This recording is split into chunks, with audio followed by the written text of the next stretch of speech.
আজ আমাদের একটু আস্বাদনের বিষয়বস্তু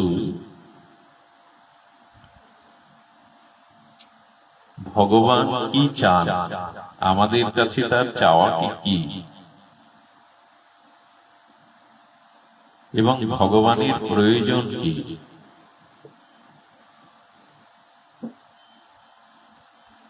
কিছুক্ষণের জন্য আমি যদি আপনাদের মৃত্যু কামনা করি এখানে সবাই, যে আপনারা কিছুক্ষণের জন্য মারা যান। দেখুন, কথাটি সকলের কাছে দুঃখদায়ক, কষ্টদায়ক মনে হবে, রূঢ় মনে হবে, কিন্তু মৃত্যুটি ধ্রুব সত্য, চরম সত্য। মৃত্যুকে এড়িয়ে থাকা যায় না। মৃত্যু আমি কামনা না করলেও, না চাইলেই এটা ধ্রুব সত্য। এখন কিছুক্ষণের জন্য আপনাদের মৃত্যুবরণ করতে বলছে এই জন্য, আচ্ছা, মানুষ মৃত্যুবরণ করলে কেউ তাকে গালি দিলে তার গায়ে লাগে তো? কেউ তাকে প্রশংসা করলে, মালা চন্দন দিলে তার প্রীতি ভাবনা হয় তো?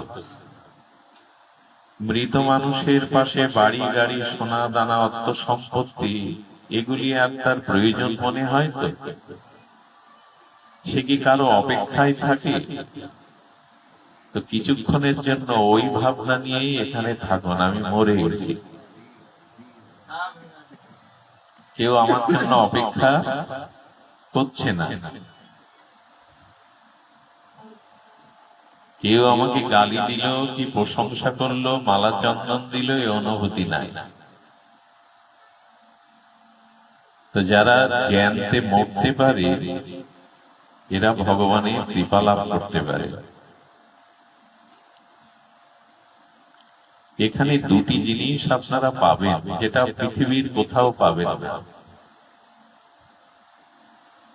আমাদের শরীরে রোগ নিরাময়ের জন্য আমরা বড় বড় হসপিটালে, নার্সিং হোমে অভিজ্ঞ ডাক্তারের কাছে যাই। একই ছাদের তলে আলাদা আলাদা ব্যবস্থা, চোখের, দাঁতের, হাড়ের, লিভারের, কিডনির, আলাদা আলাদা বিশেষজ্ঞ।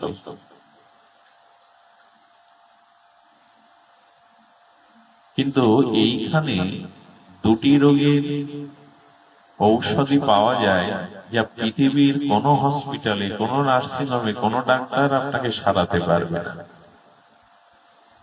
সৎসঙ্গ এমন একটি বিষয়, এমন একটি আশ্রয় যেখানে এই রোগের চিকিৎসা হয়, পৃথিবীর আর কোথাও হয় না।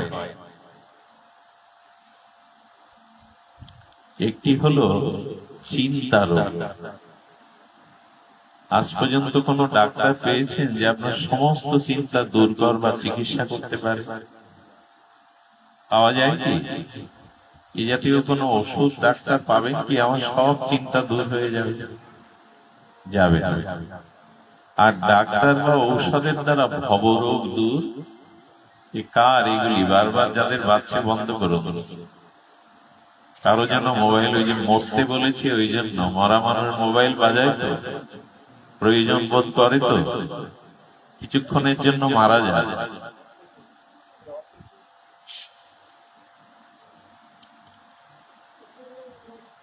তো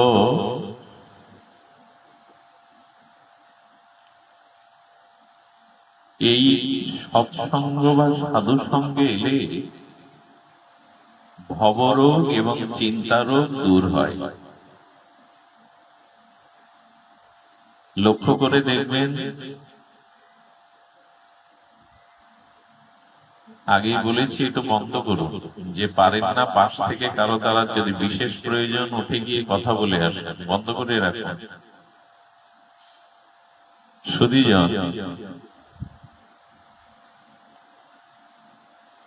চিন্তা রোগের ঔষধ বা ভবরোগ মানে যে পুনঃ পুনঃ জগতে জন্ম, মরণ, কর্মফল, দুঃখ, এগুলি একমাত্র সাধু সঙ্গেই এর ঔষধি পাওয়া যায়, অন্য কোথাও এটা পাওয়া যাবে না।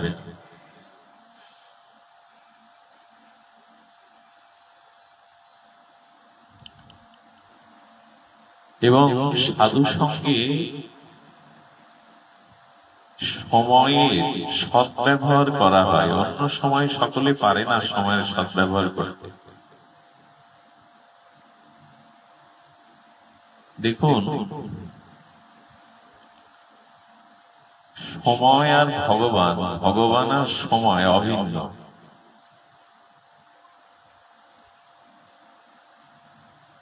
সময় এবং ভগবান আমি কি বললাম? অভিন্ন, মানে ভিন্নতা নাই। ভগবানের আরেকটি রূপ হলো কাল, এই কাল মানে সময়।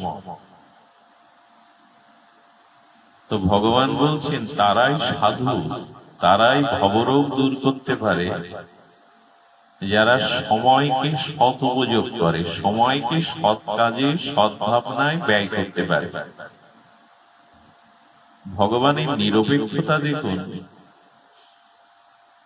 একজন রাজার জন্য আর একজন ভিখারির জন্য একই সময় দিয়েছে। কেউ যেন বলতে না পারে ওকে বেশি সময় দিয়েছ, আমাকে কম দিয়েছে। ভগবানের উপহার নিরপেক্ষ হয়, সবার জন্য কিন্তু 24 ঘন্টা। প্রধানমন্ত্রীর জন্য, ভিখারির জন্য 24 ঘন্টায় একই সময়। ভগবান বলেছেন আমি আমার উপহার দিয়ে দিয়েছি, আমি তোমার কাছে সময় হয়ে গিয়েছি, তুমি আমাকে সদ্ব্যবহার করো।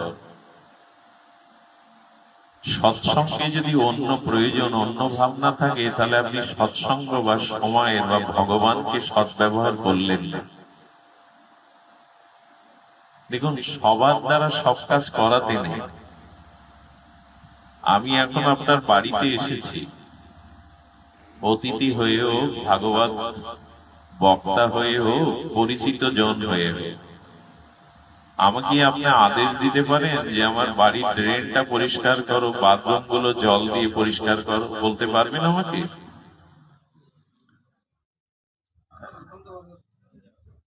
আরো ভালো শোনা যাবে, শুনো না। ও, এটা আছে তাই? আচ্ছা। তো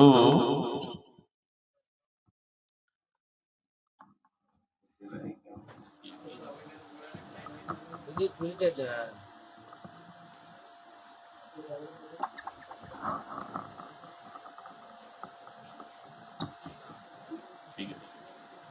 তো ধ্যান দিন।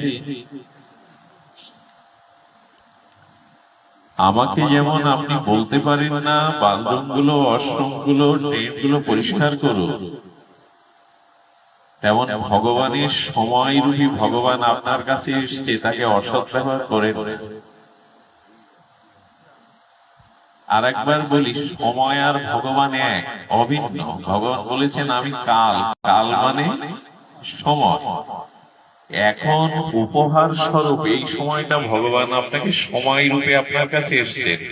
আপনি সময়কে অপব্যবহার কেন করবেন? সময়ই ভগবান। এই জন্য সৎসঙ্গে এসে একথা সে কথা, অন্যদিকে মন, এই দিকে তাকানো, ওই দিকে তাকানো, এইটা নয়। প্রভু, তুমি সময় রূপে আমার কাছে এসছো, আমি যেন তোমাকে যথাযথ রূপে বরণ করতে পারি, নিবেদন করতে পারি। এই ধ্যানটা এখানে দিন যে সময় ভগবান হয়ে এসে। আর কেন সময় ভগবান অভিন্ন জানেন? ভগবানের থেকে মূল্যবান কিছু আছে কি জগতে? তেমনি সময়ের থেকে মূল্যবান এই জগতে কিছু নেই। আচ্ছা, পৃথিবীর শ্রেষ্ঠ ধনী যিনি, তিনি গতকালকে কিনে নিতে পারবেন?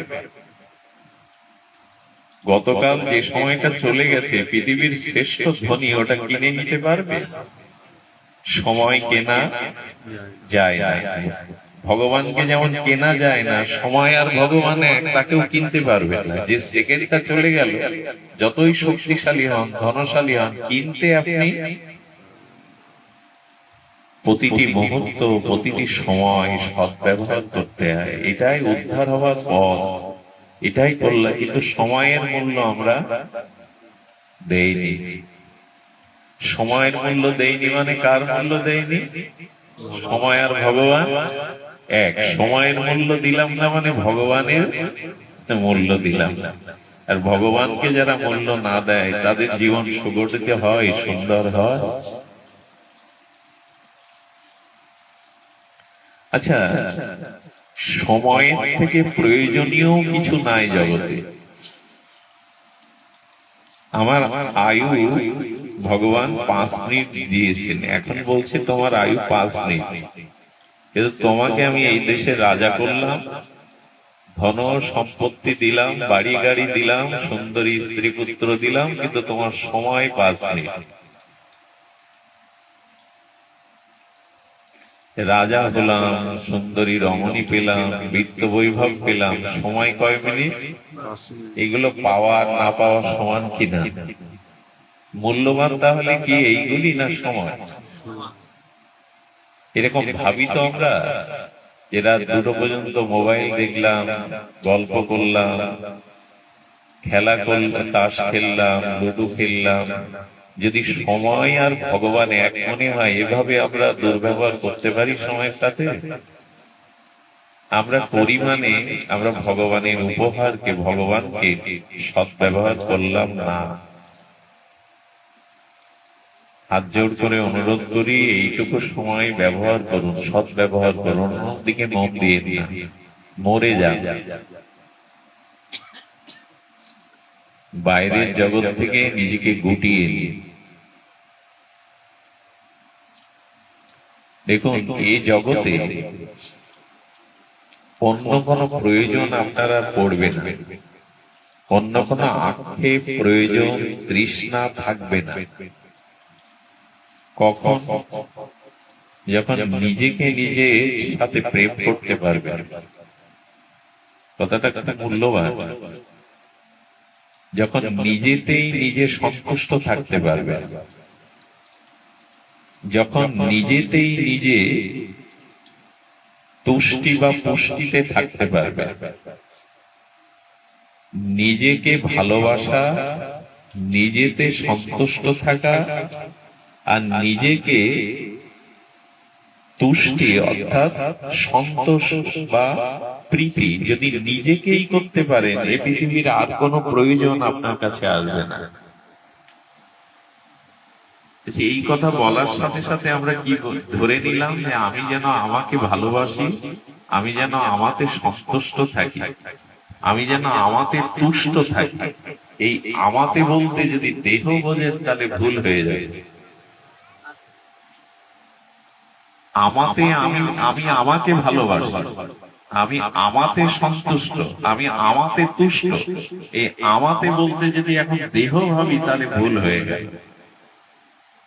এই আমাতে মানে আত্মাতে, আমি মানে স্বয়ং, দেহ না। আমি মানে স্বয়ং আত্মা, দেহ না। আমরা তো ভালোবাসি অন্যকে। আত্মাকে যদি ভালোবাসতে পারি, আত্মাতেই যদি সন্তুষ্ট থাকতে পারি, আত্মাতেই যদি তুষ্ট থাকতে পারি, এই পৃথিবী আর কারো কাছে কোনো প্রয়োজন আপনার থাকবে না। সারা জীবন অন্যকে ভালোবেসে গেলাম, নিজেকে ভালোবাসতে, নিজেকে সন্তুষ্টি রাখতে পারলাম না। আমি চিন্তা রোগের ঔষধ বলেছিলাম সাধু সঙ্গ, কেন জানেন? মানুষের জীবনে এখন সব থেকে বড় সমস্যা ডিপ্রেশন বলে মনে হয়। আমি তো মূর্খ, মানে টেনশন। টেনশন মানে দুশ্চিন্তা। এটাই সমস্যা কিনা মানুষের এখন সব থেকে বড় টেনশনই বলি। দুশ্চিন্তার থেকে টেনশন শব্দটা সবাই বোঝে।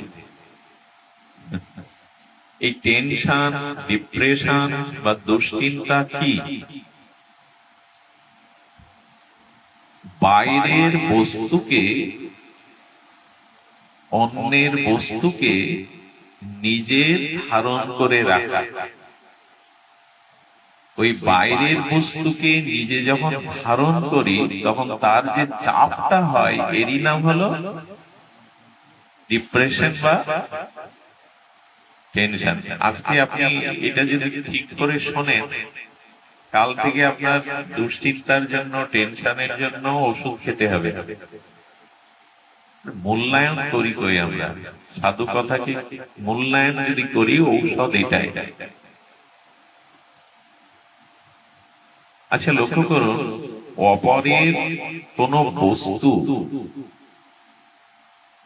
যখন আমি ধারণ করতে চেষ্টা করি, বাইরের কোনো কিছু আমার ক্ষমতার বাইরে বেশি বস্তু ধারণ করি। আচ্ছা, এখন একটা 10 কেজি আপনি হাতে নিয়ে উপরে ছেড়ে দিলেন, খুব কষ্ট হবে কি? হাঁপাবেন কি? নিয়েই ছেড়ে দিলেন, হাতে তুলেই ছেড়ে দিলেন। 10 কেজি বা 20 কেজি খুব কষ্ট হবে না, ঘেমে যাবেন না। কিন্তু 10 গ্রামটা 2 ঘন্টা উপরে রাখুন হাত তুলে, এটা রুমাল রাখুন, কষ্ট হবে কিনা? 2 ঘন্টা এভাবে থাকলে আপনার হাত শিরা যন্ত্রণা করবে। অথচ 20 কেজি বা 10 কেজি নিয়েই ছেড়ে দিলেন, ওটাতে কিন্তু কষ্ট অধিক হবে না। তো বাইরের জগতের বস্তুটা আমার ব্রেনের ধারণ ক্ষমতা অল্প, আমি ওই বস্তুটা ওর কেন এই হলো, তার কেন এই হলো, আমার কেন হলো না, আমি কেন এমন, এই যে বাইরের সব জঞ্জাল গুলো যেটা আমি ধারণ, ওই যে ধারণ করার তো ক্ষমতা আছে। 10 মিনিট রাখলে হাত যন্ত্রণা হবে না, কিন্তু 2 ঘন্টা বা 3 ঘন্টা রাখলে, যেটা আপনার বাইরের জগৎ থেকে আপনার মাথায় যেটা আসছে, ওটা বেশিক্ষণ রাখতে যাবে না। বোঝা যায় কথা? 10 গ্রাম 10 মিনিট রাখুন, হাতে কষ্ট হবে না, শিরা যন্ত্রণা হবে না। কিন্তু 2 ঘন্টা 3 ঘন্টা রাখলে কিন্তু বাইরের কার কি আছে, কার কি হলো, কে কি হলো, ওই চিন্তাটা আসতে পারে। জগতে বাস করছে, আসতে পারে, কিন্তু বেশিক্ষণ ওটা মাথায় বহন করবেন না, তখনই ডিপ্রেশন, দুশ্চিন্তা হাজির হবে। এইটা সাধুর সঙ্গে নামানো যায়। এখানে আসলে ওইটা অন্যের দিকে তো খেয়াল থাকে না, সংসারের অন্য বস্তুর প্রতি। এই জন্য এখানে এলে চিন্তা মাথা থেকে নেমে যায়। যতটুকু ধারণ ততটুকু নিন। আচ্ছা, লক্ষ্য করুন তো, কলা বেচে যারা, কদলী, আর যারা সোনা বিক্রি করে, হীরা সোনা, এখন একদিন গিয়ে আপনি গেছেন 10 গ্রাম সোনা মাপতে, কারোর কাছে বিক্রি করবেন, সেদিন সোনার দোকানে বন্ধ, মানে বন্ধ। এখন কলা বেচার ওখানে 10 গ্রাম সোনা বিক্রি করতে পারবেন ওজন করে? পারা যায় কি?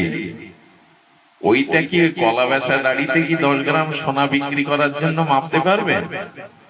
পারবেন না।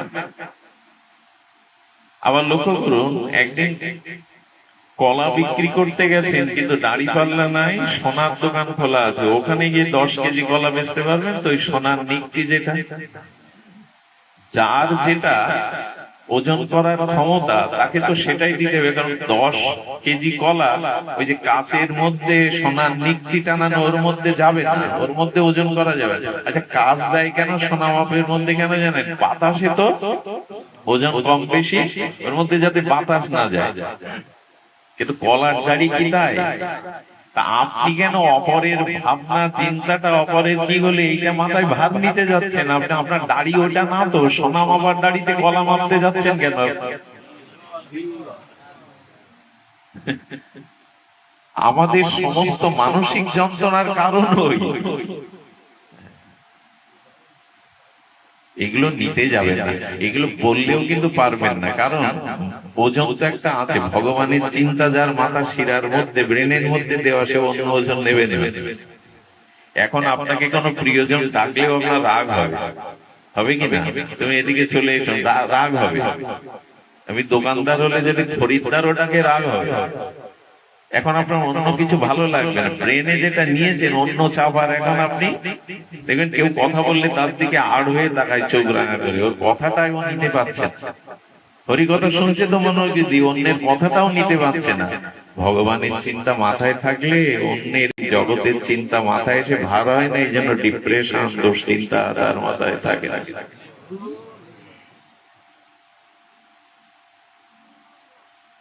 আমি বলি কি, চলুন চরই বেদে, এই যে হরি নাম, সাধু সঙ্গ, ভগবত কথা, চলুন, চলতে থাকুন। সাইকেলের উপরে দাঁড়িয়ে আছে, সাইকেল প্যাডেল করছেন না, পড়ে যাবে কিনা? পড়ে যাবে কিনা? কিন্তু চলতে চলতে এতটা ভার, মাঝে মাঝে হাত হ্যান্ডেল ছেড়েও দিলেন, পড়বেন কিনা? তারাই পড়ে যায় যারা ভগবান পথে ভক্তি পথে চলা বন্ধ করে দিয়েছে, থেমে গেছে, এরা পড়ে যায়, এরাই পড়ে যায়, এরা পড়ে যাবে। চলুন চারই পেতি চরই পেতি, চলাটা থামাবেন না।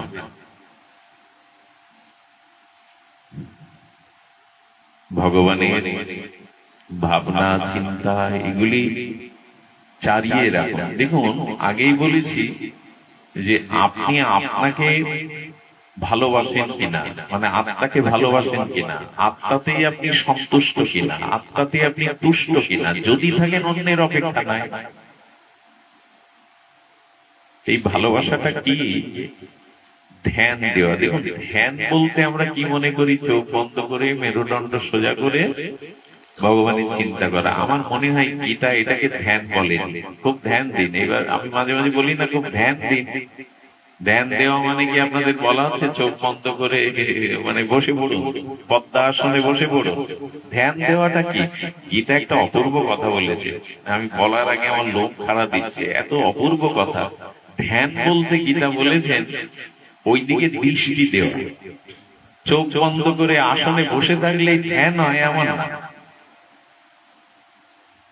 যেমন দেখুন, 10 বছরের ছেলেটাকে তার মা বলছে তার ছোট খোকাকে দোলনায় ঘুমান, কখন উঠবে, দোলনা থেকে পড়ে যাবে। মা বাইরে কোনো বাজারে বা কোনো কাজের জন্য যেতে গেলে বড় খোকাকে কি বলে?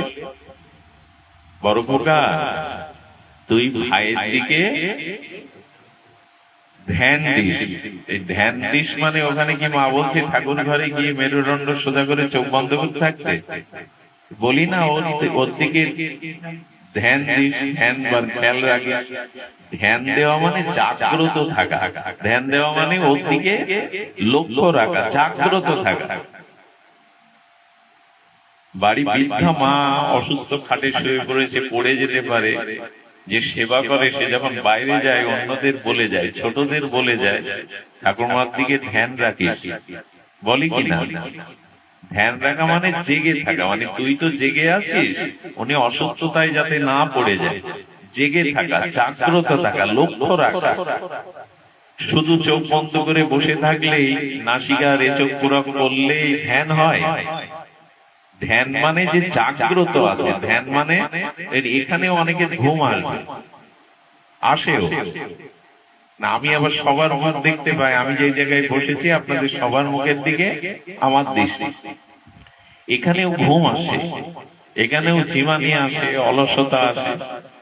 ধ্যান, এটাকে ধ্যান বলবেন কি? চোখ বন্ধ করে ঘুমালে তাকে ধ্যান বলে? ধ্যান মানে জাগ্রত থাকা, ধ্যান মানে ওই দিকে বিষয়। বড় খোকাকে বলে যাচ্ছে ছোট খোকা ঘুমানো, ওর দিকে ধ্যান দিস। ধ্যান দিস মানে ওর দিকে লক্ষ্য রাখিস, দৃষ্টি দিস। গীতার ধ্যান মানে ভগবান বলছে সর্বদা তুমি আমার দিকে লক্ষ্য রাখো, সর্বদা তুমি আমার দিকে সতর্ক থাকো, এরই নাম ধ্যান। ভগবান গীতাতে বলেছে ঘরে দৌড় দিয়ে ঠাকুরের আসন পেতে যদি মনে মনে বিষয় চিন্তা করো চোখ বন্ধ করে, তুমি ভোগী, তুমি ধ্যানী। ধ্যান মানে লক্ষ্য থাকা, জাগ্রত থাকা। এখানেও যারা এসেছেন গরমে না ঘুমিয়ে জাগ্রত থাকো, জেগে থাকো। এই জেগে থাকাটাই ধ্যান, লক্ষ্য দেওয়াটাই ধ্যান। সুধীবৃন্দ, অভাব কিছুই নেই। এটা হলো না, সেটা হলো না, এই হলো না, অমুক হলো না, কেউ দেখলো না, অভাব নেই। কারণ সৃষ্টিতে, জগতে ভগবান বিশ্বম্ভর সবার জন্য সব ব্যবস্থা করে রেখেছেন। আচ্ছা, ছোট একটা দৃষ্টান্ত দেই। আমি এখন মারা গেলাম, যে লোকগুলো শ্মশানে নিয়ে যাবে তাদের জন্মাতে হবে, কোথা থেকে ভাড়া করে আনতে হবে? না তারা প্রস্তুত আছে? ভাই হোক, প্রতিবেশী হোক, বন্ধু হোক, প্রস্তুত আছে কিনা? আচ্ছা, যে জালিকে আমাকে নিয়ে যাবে ওই পাঁচটা জন্ম হবে, ঝাড়ে লাগাতে হবে, তারপরে পেতে হবে না? ওগুলো তো প্রস্তুত হয়ে আছে। যে দড়ি দিয়ে ওটা বাঁধবে, ওটাকে কোষটা দিয়ে তৈরি করতে হবে, তারপর না দড়ি প্রস্তুত আছে। আচ্ছা, বর্ষা হচ্ছে ঝমঝম করে, যে কাঠটা দিয়ে পোড়াবে সেই কাঠও কি আমাকে তৈরি করে পেতে হবে? শুকনো কাঠ না কোথাও কোথাও বন্যার মধ্যেও শুকনো কাঠ পাওয়া যায়, গোছানোই আছে। যে আগুনটা আমায় দেবে, যেখানে আমি পুড়বো, সেগুলোও কি নতুন করে তৈরি করতে হবে? মৃত্যুর পরে সবকিছুই তো প্রস্তুত, তো বেঁচে থাকতে এত ভাবছেন কেন? এখানেও সব প্রস্তুত আছে। মরার পরে সবকিছুই প্রস্তুত আপনার জন্য, কোন জিনিসের অভাব নাই। অভাব শুধু ভাবে, অভাব শুধু ভাবে। কতগুলি খুব সাধারণ, তাই না? কিন্তু সাধারণের মধ্যেও অসাধারণ। এইগুলি যদি বোঝা যায়, জানা যায়, তাহলে আমাদের জীবন মঙ্গলময়, সফল হয়ে ওঠে। সবকিছু প্রস্তুত, মৃত্যুর পরে যা কিছু ঘটবে সব প্রস্তুত জগতে। খুব বেশি ভাবনাটা না নিয়ে জেগে থাকুন, লক্ষ্যটা ভগবানের দিকে রাখুন। জেগে চোখ বন্ধ করে না, চোখ খোলা রেখেই ধ্যান করা যায়। সেটি হলো লক্ষ্য। সবার মধ্যে তুমি আছো, সবখানেই তুমি আছো। তোমার বাইরে আমি কি করে যাব?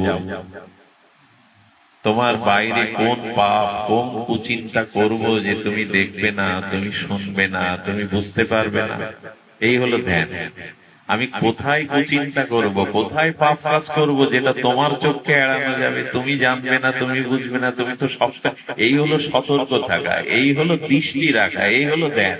তুমি তো সবখানেই আছো, সব অবস্থাতে আছো, সবার মধ্যে আছে, তোমাকে কি লুকাবো আমি? এরই নাম জেগে থাকা, এরই নাম ধ্যান।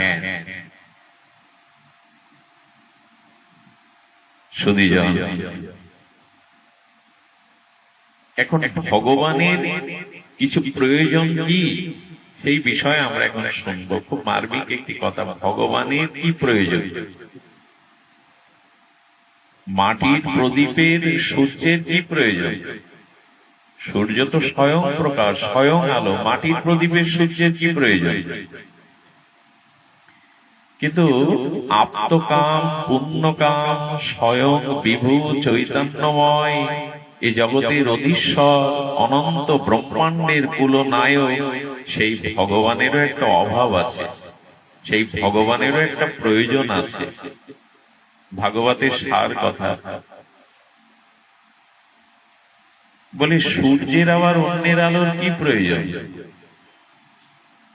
ভগবান আপ্তকাম, পুণ্যকাম, স্বরাট বিভু।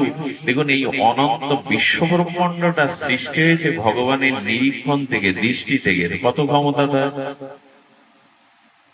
কথাটিকে ধ্যান দিয়ে শুনলেন, মন দিয়ে শুনলেন। ভগবান দৃষ্টি দিয়েছেন, তাতে অনন্ত ব্রহ্মাণ্ড রচনা হয়ে গেছে। কত ক্ষমতা তার! যার দৃষ্টিতে দীক্ষণে, ভাগবত দীক্ষণ শব্দ দিয়েছে, ঈক্ষণে বা দীক্ষণে অনন্ত ব্রহ্মাণ্ড সৃষ্টি হয়েছে। তো তার অভাব কোনটি? তার প্রয়োজন বা কোনটি? এবং সব থেকে বড় কথা, সেই ভগবানের অভাবটা, সেই ভগবানের প্রয়োজনটা আপনি মেটাতে পারেন। আমি ভগবানের অভাব মেটাবো, আমি ভগবানের প্রয়োজন মেটাবো? হ্যাঁ, উনি আপনার দিকেই চেয়ে আছেন। বারে আপ্তকাম, পুণ্যকাম, অনন্ত ব্রহ্মাণ্ডের কুলনায়ক, মহানায়ক, তার আমার কাছে প্রয়োজন? বলে হ্যাঁ। আচ্ছা, যার আছে ধন সম্পত্তি, যার নাই, কে কার বাড়ি যায়? যার নাই সে কোথায় যায়? যার কাছে আছে, চাইলে পাওয়া যায় না। যার আছে, যার নাই, সে তার বাড়ি যায়। রাজা কি ভিখারির বাড়ি যায়? না ভিখারি রাজ বাড়ি যায়, ধনীর বাড়ি যায়?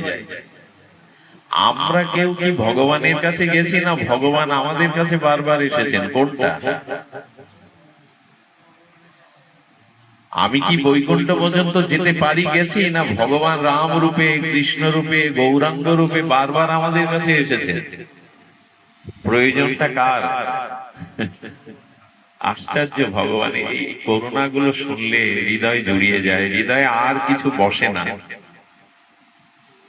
তাই তোমার আনন্দ আমার পর, তাই তুমি এসেছো নিচে। রবীন্দ্রনাথ বললেন, প্রভু তোমার আনন্দটা আমার কাছে, তাই তুমি বারবার ওই আনন্দটা নিতে নিচে নেমে এসেছো। প্রভু তুমি যদি সমুদ্র হও, আমি হলাম তার তরঙ্গ, তরঙ্গ ছাড়া কি সমুদ্র মানায়? প্রভু তুমি চাঁদ হতে পারো, কিন্তু জ্যোৎস্না হলো আমি, জ্যোৎস্না ছাড়া কি চাঁদের সৌন্দর্য মানায় গো? প্রভু তুমি যদি কথা হও, আমি হলাম সুর, সুর ছাড়া শুধু কথা গান হতে পারে। প্রভু তুমি যদি চন্দন হও, আমি তার সুবাস। এরকম করে ভাবেন তো, ভগবানের এই প্রয়োজনগুলো আমার কাছে। কি কথা গো, তুমি যদি সমুদ্র হও, আমি তার তরঙ্গ, তুমি যদি চন্দন হও, আমি তার সুবাস, তুমি যদি চাঁদ হও, আমি তার জ্যোৎস্না। এখন আপ্তকাম পুণ্যকাম ভগবানের একটি প্রয়োজন আছে, এখানে সেই প্রয়োজনটা বলছে, সেইটি হলো ভগবানের একটি অভাব আছে। এই কথাটাকে খণ্ডন করে নি, ভগবানের অভাব বলেই তিনি আমাদের কাছে আসেন। ভগবানের অভাবটা কি জানেন? আপনার আমার হৃদয়ে শুদ্ধ ভক্তিটাই ভগবানের অভাব। আপনার আমার হৃদয়ে যে সামান্য কিঞ্চিত ভক্তিটা, এটাই ভগবানের অভাব। ওইটা পাওয়ার জন্য পাগল হয়ে ছুটে আসে। কি করে বোঝায়? আপনার